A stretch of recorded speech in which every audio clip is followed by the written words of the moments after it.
Noodles পছন্দ করেন না এমন মানুষ হয়তো খুঁজলেও পাওয়া যাবে না, সাথে যদি হয় স্যুপ নুডলস তাহলে তো কোনো কথাই নেই।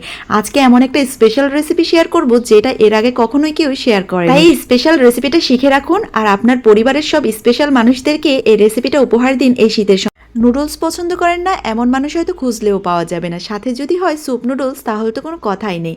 আজকে এমন একটা স্পেশাল রেসিপি শেয়ার করব যেটা এর আগে কখনোই কেউ শেয়ার করে, তাই এই স্পেশাল রেসিপিটা শিখে রাখুন আর আপনার পরিবারের সব স্পেশাল মানুষদেরকে এই রেসিপিটা উপহার দিন এই শীতের সময়। রেসিপিটা বানানোর জন্য আমাদের লাগছে বিভিন্ন রকমের সবজি। এখানে আমি গাজর, ফুলকপি, ব্রোকলি, আলু, সাথে নিয়েছি পেঁয়াজের কলি, ধনিয়া পাতা, পেঁয়াজ কুচি, রসুন কুচি আর নিয়েছি চিংড়ি মাছ। স্পেশাল রেসিপি যেহেতু করব তো স্পেশাল সবজিগুলো তো লাগবেই, তাই না?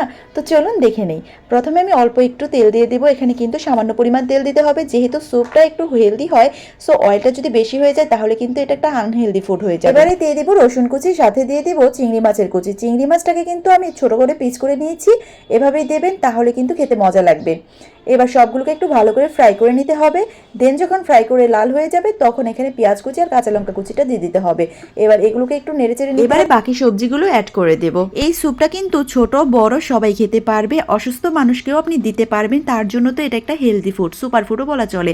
তবে হ্যাঁ, যদি কারোর অ্যালার্জি থাকে চিংড়ি মাছে, আপনারা চিংড়ি মাছটা অ্যাভয়েড করতে পারেন। তার পরিবর্তে এখানে আপনারা চিকেনটা ইউজ করতে পারেন, চিকেন দিলেও কিন্তু খুব টেস্টি হবে।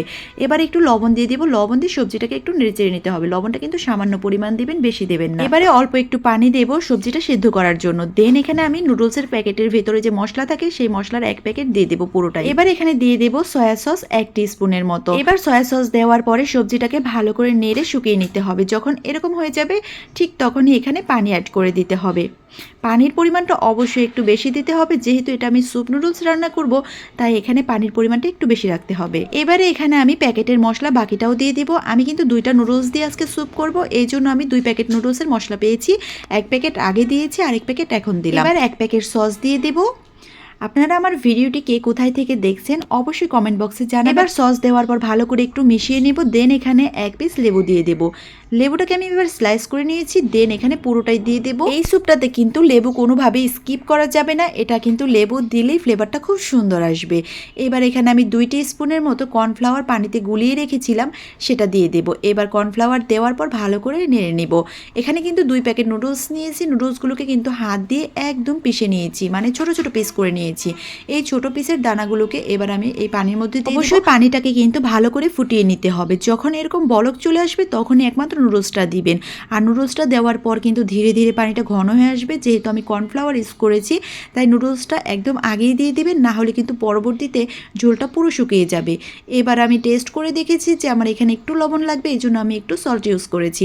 আপনারা এই পর্যায়ে একটু টেস্ট করে দেখবেন, যদি দেখেন যে লবণ লাগছে তখন দেবেন। এবার ধনিয়া পাতা দিয়ে দিব। আমার ভিডিওটি যদি ভালো লেগে থাকে অবশ্যই ভিডিওটাকে শেয়ার করে দিবেন আর অবশ্যই একটা লাইক দিয়ে যাবেন। তো এই মুহূর্তে যখন আমার পুরো ধনিয়া পাতাটা মেশানো হয়ে যাবে, দেন এখানে একটা ডিম ভেঙে নিয়েছি আর কুসুমটাকে আলাদা করে নিয়েছি। এখানে আমি কুসুমটা দিয়ে দেবো আর বাকি অংশটুকু আলাদা করে রাখবো। কুসুমটা দিয়ে কিন্তু অবিরত নাড়তে হবে, নাড়া একদম থামানো যাবে না। দেন যখন কুসুমটা পুরোপুরি মিশে যাবে তারপর এখানে সাদা অংশটা দিতে হবে। সাদা অংশটা দিয়েও একই কাজ করতে হবে, অবিরত নাড়তে হবে। এবারে যখন ঝোলটা এরকম ঘন হয়ে যাবে তখন চুলা আঁচটা বন্ধ করে দিতে হবে। এর বেশি কিন্তু শুকানো যাবে না, তাহলে কিন্তু পরবর্তীতে আর খেতে ভালো লাগবে না। সো এই পর্যায়ে নামিয়ে নিতে হবে আর গরম গরম পরিবেশন করতে হবে। এই যে তৈরি হয়ে গেছে আমার স্যুপ নুডলস। শীত থাকতে থাকতে একবার হলেও আমার এই রেসিপিটা আপনারা বাসায় ট্রাই করে দেখবেন কেমন লাগে। ইনশাল্লাহ কথা দিচ্ছি কারোরই খারাপ লাগবে না। আমি যেইভাবে বানিয়েছি ঠিক সেইভাবে বানানোর চেষ্টা করবেন, তাহলে কিন্তু খেতে বেশি মজা হবে। সো ভালো থাকবেন সবাই, দেখা হবে অ্যানাদার ভিডিওতে। আসসালামু আলাইকুম।